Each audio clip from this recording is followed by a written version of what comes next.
صحیح بخاری میں آتا ہے جب نبی علیہ السلام کی وفات ہوئی تو حضرت عمر نے تلوار نکال لی کہ میں اس کی گردن کاٹ دوں گا جو کہے گا کہ نبی علیہ السلام فوت ہو گئے. ان کا یہ عقیدہ تھا کہ جس طرح موسیٰ علیہ السلام 40 دن کے لیے کوہ طور پہ گئے، نبی علیہ السلام بھی ڈورمنٹ پوزیشن میں چلے گئے، واپس آ جائیں گے، کیونکہ انہوں نے نبی علیہ السلام سے سنا تھا کہ رومن اور پرشین امپائر گرے گی، تو وہ یہ فورس ہی کرتے تھے ابھی تو کیسرو کسرا کی جنگیں ہم نے لڑی نہیں ہیں، تو حضور اس سے پہلے کیسے دنیا سے جا سکتے ہیں. لیکن اللہ نے تو آپ کو پروفٹ بنوانا تھا نا، کہ آپ کے جانے کے بعد فتوحات کروانی تھی تاکہ پتہ چلے کہ پیچھے اللہ کھڑا ہے. اپنی زندگی میں تو بڑے بڑے بادشاہوں نے فتوحات کی ہیں، نبی علیہ السلام کی تو دعوت کا کلائمیکس حضرت ابوبکر اور پھر حضرت عمر عثمان و علی کے دور میں جا کے ہوا ہے، جبکہ عرب قبائل بھی مرتد ہو گئے ہیں، تب بھی اللہ کے پیچھے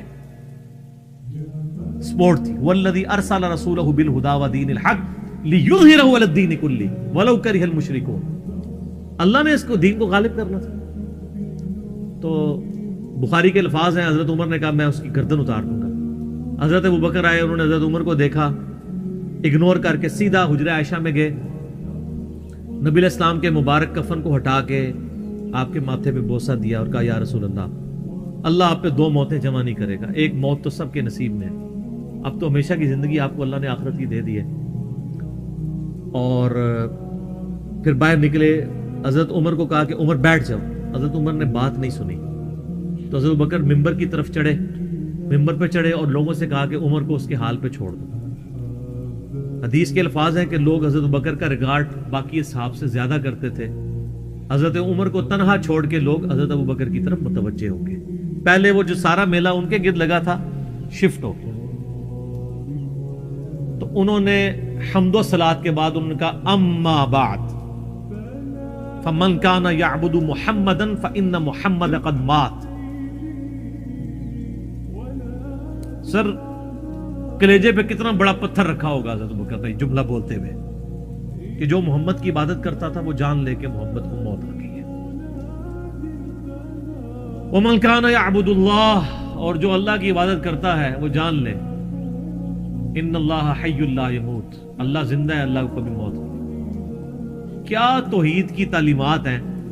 حضور کی میت کے اوپر حضور کے فضائل نہیں بیان ہو رہے، توحید بیان ہو رہی ہے. Point to be noted. کیوں؟ سر پہلے نہیں انسانیت نے رسک لیا. دنیا کا سب سے بڑا شرک ایک پیغمبر کے نام پہ تو کھڑا ہوا ہے، عیسیٰ ابن مریم کے نام پہ. نبی علیہ السلام کو عیسیٰ ابن مریم نہیں اللہ نے بننے دیا. ایسے تربیت یافتہ وہ صحابہ جو کل تک آپ کے وضو کا پانی نیچے نہیں گرنے دے رہے تھے، آج وفات پہ کھڑے ہو کے فرضی خطبہ دے رہے ہیں. جو محمد کی عبادت کرتا تھا جان لو محمد کو موت آ، جو اللہ کی عبادت کرتا تھا جان لو اللہ زندہ ہے. پھر آیت بھی پڑھی، صرف فرضی جملہ نہیں بولا. آپ تو کہہ رہے ہیں شرک ختم ہو گیا، حضرت بکر جب شروع نہیں ہوا تھا اس وقت بھی کہہ رہے تھے کہ نبی علیہ السلام کو کسی نے خدا نہیں بنانا. کیونکہ بخاری کی حدیث ہے، دیکھنا میری شان کو اس طرح بلند نہ کرنا جس طرح عیسیٰ ابن مریم کو لوگوں نے کیا. میں اللہ کا بندہ اور اس کا رسول ہوں، مجھے اللہ کا بندہ اور اس کا رسول ہی کہنا. سر وارفتگی، دیوانگی، عشق کی ساری کیفیت حضور کی وفات کے بعد بالکل چینج ہوگی. صحابہ ہونا تو چاہیے تھا جو وضو کا پانی نہیں گرنے دے رہے تھے جا کے قبر کی مٹی چاٹنا شروع کر دیتے. ایسا نہیں ہوا. وہ تعلیمات کی باؤنڈریز کو کراس نہیں کرتے تھے. تو پھر انہوں نے آیت پڑھی سورہ آل عمران آیت نمبر 144 وما محمد الا رسول قد خلت من قبله الرسل افئن مات او قتل انقلبتم على اعقابكم. محمد تو نہیں مگر ایک رسول ہی، اگر یہ فوت ہو جائیں یا دین جو جنگ میں قتل کر دیے جائیں، شہید ہو جائیں، کیا تم دین سے الٹے قدم پھر جاؤ؟ جو کوئی دین سے الٹے قدم پھیرے گا اللہ کا کوئی نقصان نہیں کرے گا اور اللہ ثابت قدم رہنے والوں کو جزا دے گا. پھر سورہ الزمر کی آیت نمبر 30 پڑھی انک میت وانہم میتون. اے نبی تمہیں بھی مرنا ہے اور ان کو بھی موت آنی ہے تمہارے مخالفین کو.